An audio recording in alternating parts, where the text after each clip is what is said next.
3000 3000 3000 3000 3100 50 3200 या ठिकाणी क्विंटलची बीट चालू आहे. क्विंटलचे रेट आहे 7 बेलाची बीट चालू आहे. माप लगाओ ये सुम्मो 3200 रुपया.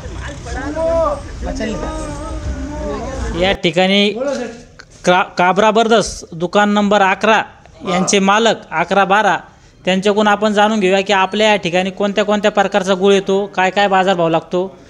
ते व्यापारी पण आहे व त्यांचं स्वतःचं आडत दुकान बी आहे. त्यांच्याकडून आपण सविस्तर जाणून घेऊया पुढे व्हिडिओमध्ये. बोला.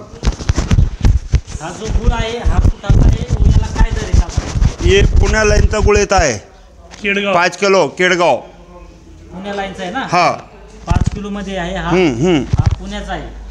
हा विकत आहे इथं 39 रुपये पासून 40 रुपये. बरं 5 किलो डाग आहे म्हणून. 5 किलोची डाग 3900 रुपये विकतोय. हा 10 किलोचा याच्यामध्ये असला तो 3637 रुपये होतो. ते बी तिथूनच येतो केडगाव पुण्याजवळून. बरं. आता इकडे या. आता हे बाजूलाच आपण दुसरा जो पाऊस बघत आहोत ही भेंडी. हे एमपी हे एमपीचा गुळ येतं. हा हे गुळ चांगला आहे. हा या ठिकाणी आपला पन्नी पॅकिंग मध्ये जो दिसत आहे एमपी मध्य प्रदेशचा गुळ आहे. हा हॅलो काबरा ब्रदर्सतून हे गुळाचे हे पाहत आहे, व्हिडिओ करत आहे. तो यांतला एमपीचा गुळ दाखवत आहे आम्ही. बरं बरं. हे एमपीचा जो गुळ आहे ना हे येतोय गोटेगाव हा तिथून येत आहे. इथं विकत आहे 3700 रुपये. बरं भाव करून विकत आहे. समजा जास्त मागणी कोणते ग्राहक घेते त्याला? त्याला पूर्ण गुळा गेला. आता लाडूचा सीझन चालू आहे त्यामुळं याला गुळाची मागणी चांगली आहे. अरे 50 रुपये किलो बाजारमध्ये गुळ विकत आहे. 1 किलो चिल्लरमध्ये किरकोळ बाजारमध्ये. इथं 3700 3800 याच्यातला चांगला असला तर 41 रुपये गुळ विकत आहे एमपीचाच. हा त्याप्रमाणे. और बाकी आपल्या इकडे आवक नाही आहे. थोडी बहुत आवक येत आहे, थोडी बहुत घनसंगी साईडची. बस ते विकत आहेत 3200 पासून 3400 लोक. हा आता बाजूलाच आपलं काहीतरी पावडर आहे म्हणे 1 किलो पॅकिंग घ्या. हा 1 किलो पावडर किलो अर्धा किलो. अर्धा किलो 1 किलोची जी पॅकिंग असते. हा हो हे गावरांपैकी ती हे कराडून माल येत आहे. कराड साताराजवळ. बरं तिथला माल येत आहे. हे महाग असतो. हे 5,000 रुपयाचे भाव याचे. म्हणजे 1 किलो डाग आहे म्हणून. 1 किलो डाग आहे ना तर 50 रुपयाचे भाव याचे 1 किलोचे. म्हणजे 5,000 रुपये क्विंटल झाला. आणि त्याच्यातलं 1 किलो व्हायला येतो दुसरातून. हा तेव्हा 1 किलो तो गावरान म्हणून येत आहे. आपण बघत आहोत या 1 किलो आहे. अभी याचे भाव आहे 36 रुपये. 36 रुपये. हा बरं. हे केडगावून येत आहे. पुणा. हा बरं. तिकडं पावडर बिलू सपार गुलमेश्वर म्हणून येत आहे. बरं या गोणीमध्ये काय आपल्या 30 किलोचा पावडर येत आहे गुळाचा. बरं याला चालता आहे. आपला जे तबेले भैसा वगैरे चालवता ना दूध बनवता त्यांना चालत आहे. दूध आपल्याला येतं का त्यांना चालतं आहे माल. याचे भाव पशुखाद्य म्हणल्या. पशुखाद्य याचे दर आहे 29 रुपये किलो बॅगमध्ये. और गाडी म्हणजे मोठा व्यवहार झाला तर कमी भाव भेटतं. पण हे 2 बॅगा 3 बॅगा जात आहे त्यांना कोणाला पशुखाद्यवाल्याला. हो आणि बाजूलाच आपलं मोदक दिसत आहे. अरे हे मोदक आहे ना हे लगन सराईमध्ये चालत आहे वाटापाला. यांचे भाव असते 80 रुपये किलो. स्पेशल गुळाचे घे. हो बरं. आपण हा जो गुळ बघत आहे हा 80 रुपये किलोने विकतो. गुळ एकदम मोदकची पॅकिंग साईजमध्ये केलेली आहे. आपण जो काबरा ब्रदर्स आहे दुकान नंबर 11-12 यांच्याकडून आपण जाणून घेतले गुळाचे वेगवेगळे प्रकार. जे बाजूलाच खरीददार आहे त्यांच्याकडून आपण खरीददार व आडत दुकानदार. जय भवानी ट्रेडर्स. आपलं संपूर्ण नाव सांगा व आपला परिचय द्या. मी जय भवानी ट्रेडर्सचा संचालक गोविंद सराटे. माझी इथं गुळाच्या मार्केटमध्ये आडत दुकान आणि खरेदीचं सुद्धा काम आहे. या आडत दुकान नंबर सांगा ना. माझं जय भवानी ट्रेडर्स आडत दुकान 19 नंबर आहे.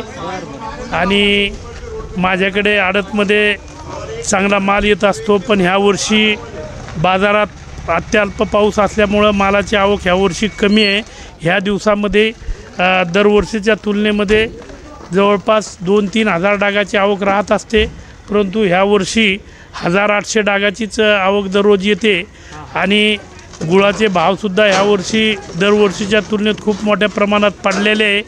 कारण 2800-2900 रुपयापासून तर 3700-3800 रुपयापर्यंत गुळ सध्या विकतो आहे.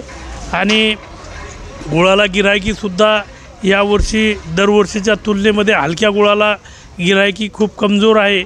आणि कमजोर गिरायकी असल्यामुळे हलक्या गुळाचा भाव जो आहे तो खूप कमी झालेला आहे. आणि आता इथून पुढं लातूर जिल्ह्यातला गुळ येईल त्यावेळेस तो गुळ खाण्यासाठी जास्त चालतो. आणि लातूर भागातला गुळ आल्यानंतर त्याला भावही चांगला मिळतो. तो शेतकऱ्याचा माल असतो. सध्या जो गुळ येतो तो सगळा गुळ कारखानदाराचा गुळ या ठिकाणी बाजारात येतो आहे. कारखानदार गुळ युनिटवाले ऊस खरेदी करून 3000च्या भावांना गुळ खरेदी करून या ठिकाणी मार्केटमध्ये गुळ विक्रीसाठी आणतात.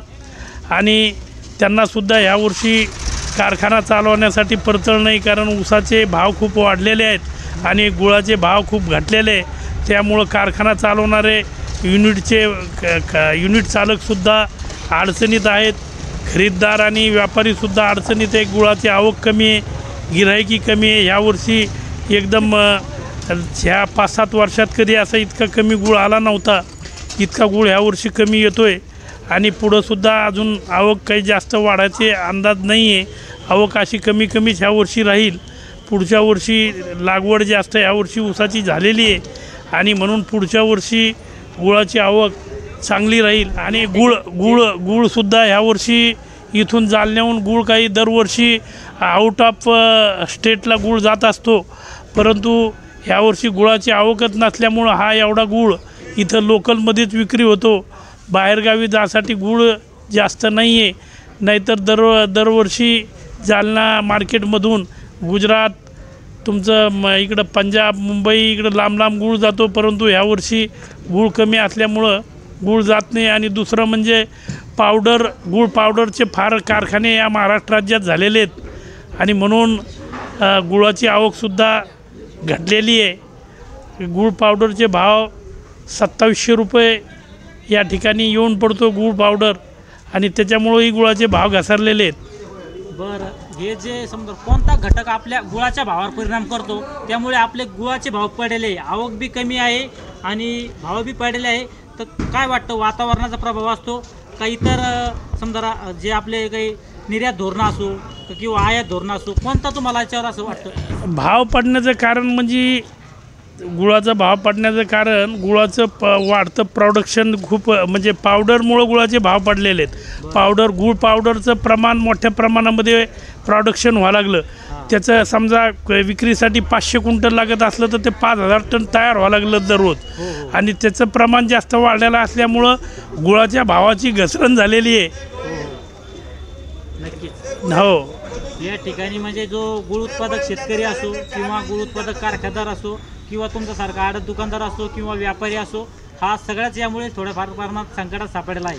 हा शेतकरी संकटात आहे. त्या मानानं शेतकऱ्याला ऊसाचा भाव चांगला मिळतो, कारखानदारीलाही आणि साखर कारखान्यालाही आणि गुळ युनिटला बी. परंतु त्याच्यासमोर गुळाची विक्री आणि पावडरची विक्री याचे भाव पाळलेले असल्यामुळे ही मंडळी अडचणीत येते. बरं चालतं. या ठिकाणी जे आडत दुकानदार होते गोविंद सराटे, जय भवानी ट्रेडर्सचे मालक गोविंद सराटे यांनी आपला थोडक्यात गुळाविषयी A to Z माहिती दिली, एकदम स्थानिक व शेवटपर्यंत त्यांनी आपलं संपूर्ण सांगितलं की गुळाचे भाव कशामुळे पडलेले आहे, काय पडलेले आहे. या व्हिडिओमध्ये आपण सविस्तर जाणून घेतलं. या व्हिडिओमध्ये इथं थांबूया आपण, पुन्हा भेटूया आपण नवीन व्हिडिओमध्ये. जय जवान जय किसान.